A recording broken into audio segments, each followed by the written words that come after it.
When Sir Edmond Halley was born in 1656 to a wealthy merchant, he was immediately inclined towards mathematics. His father and the King of England noticed this very early on and sent him to a private school.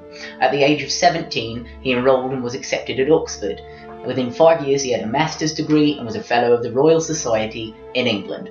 It was at this time that he met a man named Robert Hooke, who was a curator for the Royal Society. And it didn't take long for him to get into a deep argument with Hooke over a formula on planetary motion. It was at this point that Edmond decided he needed to visit a friend of his, Sir Isaac Newton. When he did this, he realised that Newton had already published this formula 4 years ago, but had never put paper out on it. Edmond took it upon himself to share Newton's brilliance with the rest of the world, and began sinking all of his resources into Newton as Newton wrote a book he titled Principia Mathematica.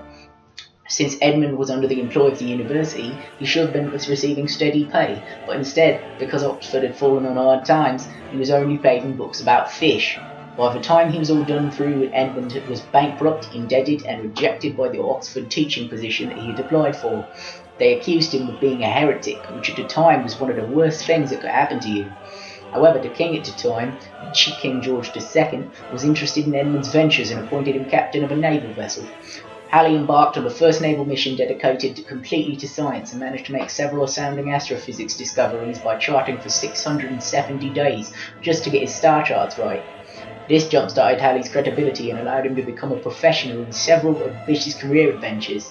He died at the age of 85, having been an astronomer, a physicist, a cartographer, a mathematician, a meteorologist, a geophysicist, an inventor, a naval captain, a publisher, a translator, a professor, an archaeologist, a lawyer, and a doctor.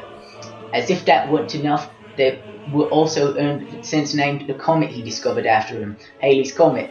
Craters on 2 different planets, a surgical ward in England, a research station in Antarctica, a mountain, and several pubs.